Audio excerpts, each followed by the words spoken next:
satanista mesmo, porque dá uma dó de Jesus. Eu não consigo ver aquilo ali, não.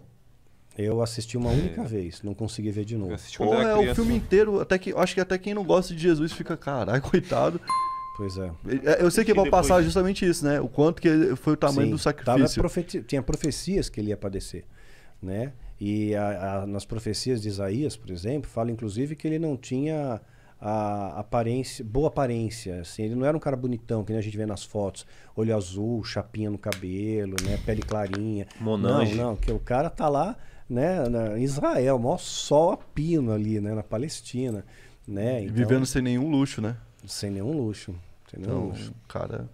E ele teve um tempo um período que ele sumiu da Bíblia, né? Sumiu. Ele desaparece dos 11 até os 29 anos e meio, ele desaparece. A gente não tem registro bíblico disso. Aí cria-se uma série de especulações. Eu acredito, né, e existem várias vertentes disso, mas eu acredito a mais sensata, né, eu até gravei um vídeo sobre isso também, Os Anos Perdidos de Jesus, né, que ele ficou junto com os essênios, né, que era um grupo que tinha lá que procurava preservar os valores de Deus, verdadeiros, legítimos, né? Porque o inimigo de Jesus não eram os adoradores de Baal, não eram os bruxos daquela época, né? O inimigo de Jesus era o fariseu, era o sacerdote, era o escriba, era a igreja daquele tempo, né? Então, Que era a igreja romana, né? que era a igreja. Não, era a igreja Não é- judaica. Ah, a igreja judaica. Porque os romanos, eles tinham essa estratégia, né? Eles subjugavam o povo, eles preservavam as Eles tradições preservavam, né? e cobravam imposto. Preservava a tradição. É igual O os imposto que criou persas, foi os né? romanos que criou o imposto, não foi? Não faço ideia. Acho que talvez seja mais antigo que os romanos. Também acho. Acho que os babilônios tal já tinham imposto também, porque de onde vinha o dinheiro dos caras, né? É. Para manter o império, tudo, né? Tem que. Isso aí é Mas antigo. essa estratégia de Roma veio dos persas, né? Que foi os persas, eu acho que começaram a respeitar outra religião. Sim. manter- Os babilônios faziam isso também. Então preservavam. Os babilônios pegaram os judeus para Cristo. Mas dependendo de quem fosse, assim, você vê, né? Tinha um judeu muito próximo ao rei Nabucodonosor, né? Tinha lá Daniel. Então. Mas ele criou, né? Ele fez não é? Como é que pode falar? Ele fez como se fosse um campo de concentração na época de judeus, né? Sim, Que só foram ser libertos depois que o Ciro entrou no poder, né? exatamente. Doideira do caramba. O que você acha do Vaticano? Acha que é necessário aquilo? Tudo? Pois é, o Vaticano, muita grana desnecessário. Mas o Vaticano tem um detalhe, ele tem uma correlação com uma profecia bíblica. Né? É interessante quando você conhece a Bíblia e você começa a ver as coisas acontecerem e as profecias se moldurando ao seu redor. Né? Então, o Vaticano ele surgiu através de um tratado de Latrão, né? Que concedeu o poder de Estado ao Vaticano. Isso foi em 11 de fevereiro de 1929, né? Foi assinado o Tratado de Latrão. A partir daí, segundo a Bíblia, Apocalipse capítulo 17, tem uma profecia que fala de um oitavo rei. Diz que esse oitavo rei, ele vai trazer a perdição, ele vai ser um falso profeta que vai dar apoio ao anticristo, né? É o que a Bíblia coloca lá em Apocalipse. Então, a gente olha ali para o Vaticano que tem as características, né? Que está sobre 7 montes, a volta, tem uma série de correlações históricas que você vê, puxa, é aqui. A identificação histórica é aqui, é o Vaticano. Aí, quando assinou o Tratado de Latrão, começa uma contagem dos papas, né? Quem é o primeiro rei do Vaticano? Né? Era o Pio XI, foi o primeiro, mas como ele já estava em exercício, ele não pode ser contado, né? Só tem que ser contado posterior, quando é feito conclave, tudo, a partir daí. Então, nessa contagem, o atual Papa, o Francisco, ele é o 7º.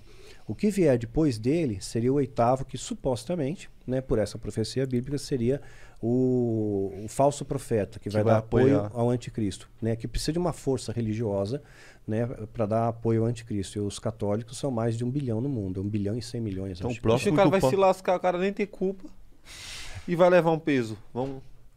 Pois é, Não, de repente primeiro que pode ele ser um papa do mal, porque saiu na Netflix um filme que tinha um papa que era mal do mal. Mas aí o cara... Tu já viu a pornocracia lá? Que foi a era dos papas ruins? Tem vários papas ruins. tem Na uns história, papa que era do cara era pior que Às satanista. vezes eu mano. tinha medo mais do Papa do que o Satanista fazia estágio lá com o papa. Não, tem uns papas que... Pô, tem papa que matou a própria mãe. Mas o que faz escolher Doideira. um papa? O que faz... Não, e qual o mérito para ser um papa? Tipo, o currículo. O currículo ele vai ter que ter toda começa com toda uma carreira, né? Ele vai estudar no seminário teológico, vai ser padre, bispo, arcebispo e tal, vai escalonando. Aí ele chega num patamar em que ele pode ser um candidato ao conclave. Né? Aí feita uma reunião, né, entre os cardeais, bispos, arcebispos, fazem uma reunião e vão fazer uma votação no conclave. Aí tem aquele negócio da fumaça branca, fumaça escura. Só fumaça escura ainda não tem papa, aí não chegaram em um acordo no conclave. Fumaça branca tem. Né? E uma coisa curiosa, quando Bento XVI renunciou, ele escolheu o dia 11 de fevereiro para renunciar. Bem o dia que o tratado foi assinado. Curioso isso, né? Ele poderia ter informado um dia antes, um dia depois, ele escolheu o mesmo dia, 11 de fevereiro. Ah, foi proposital, então. Foi proposital. E foi bem o mesmo dia, se você lembra, caiu um raio na Basílica. Caiu um raio na Basílica de São Pedro. Caramba. E virou assim, os repórteres do mundo ficaram todos eufóricos. E o Vaticano, o terreno quem deu foi o Mussolini, não foi na época? Ah, isso foi detalhe. Na época, porque é no governo italiano. Ah, italiano, sim, sim. 29, né? Sim, sim, é verdade, verdade. Qual o poder de um Papa? O poder do Papa é restringido dentro da igreja. É só mas imagem, ele só tem representatividade? ele é o líder da Igreja Católica no mundo, né? É o soberano da Igreja Católica no mundo. Né? Mas eles têm poderes políticos também, tem influência política. Por isso que todo governante vai lá, visita o Papa, tem a bênção do Papa. É importante você ter o apoio do Papa para você governar. Mas qual que é o contraponto, por exemplo, se o presidente não acatar o Papa, por exemplo, o que poderia acontecer? Acho que ele perde prestígio dentro da sua nação. Se você é um país católico, no Brasil, que tem predominância católica, né?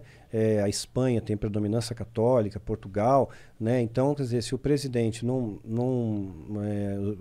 adula o Papa, ele fica mal. Agora, é claro, no Oriente, o Papa não tem valor nenhum. Para o Oriente, tudo bem. Né? A população não é católica. Eles vão ser budistas, taoístas, né? Então eles não estão preocupados com o Papa. Então não importa se o presidente deles lá, o chefe majoritário da nação, bajula o Papa ou não. Até no Brasil, se para pensar, né? Que tem um monte de religião. O Papa, ele tem a imagem dele no Brasil assim, mas acho que o brasileiro em si não tem muito... Não, mas o católico esse conhecimento assim, o que é um Papa? Acho que tem. Será que a nação... Não, acho que a nação, todo mundo não. Porque a maior parte é católico não praticante, né? Quer dizer, o cara que diz que é católico... Eu mesmo vim de uma família católica, né? Meus avós católicos, não praticante. Né? Assim, quando muito, acendi uma vela pro santo lá. Tem uma cruz. O terço, reza o terço quando tá no aperto só. Quando tá tudo bem, que se lasque, né? Agora quando tá no aperto... Ou então põe o santo de ponta cabeça na água, no vaso de água, lembra dessa?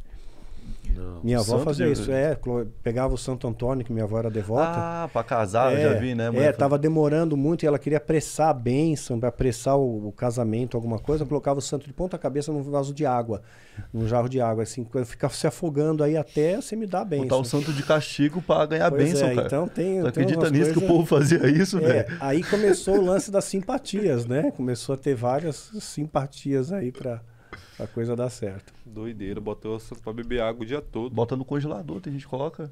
Sério? Vai ficar com frio agora. Não tá dando nada certo pra mim, faz terrorismo com o santo. Os caras fazem isso com o diabo também lá, dá uma acelerada, fala, porra, não tô conseguindo nada aqui. Lá existe uma reverência muito grande pelo diabo, é um ser assim poderoso, porque você obedece pelo medo, né? Então ele é aquele negócio, você prefere ser amado ou temido? Né? Os grandes imperadores preferiam ser temidos. Mas na religião também se obedece muito pelo medo, né? Você vai queimar no inferno, viu? É o medo do diabo, na real, que faz o amor. É o medo do diabo, exatamente. Então, é o medo do diabo. Então o diabo, ele salva até a terra, porque todo mundo fica com medo dele, né? Pois é. Então, na igreja hoje, que a gente vê dois polos, né? São duas diretrizes diametralmente opostas, mas que levam as pessoas à perdição. Então, eles dizem, por exemplo, você tem que dar o dízimo. Né? Se você der, você vai ser abençoado. Você tem a bênção. Se você não der, você tem a maldição. Aí o demônio vem e destrói tudo que você tem. Então, você não gastou, você não deu, sei lá, R$1.000 para a igreja, você vai bater o carro e vai gastar 5 mil no conserto. Né? Então, você vai ser amaldiçoado. Então, e as pessoas caem nessa lavagem cerebral porque tinha até um propagandista de Hitler, Himmler, né? O propagandista de Hitler, o Himmler, ele chegou, a frase é dele, né? Que uma mentira contada várias vezes ganha status de verdade. Então você repete aquela mentira, aquilo ali vira verdade, né? Então na igreja a mesma coisa, começa a falar de bênção e de maldição, bênção e maldição. Se você dá é bênção, se você não dá é maldição. Aí aquilo fica uma lavagem cerebral, todo mundo falando a mesma coisa.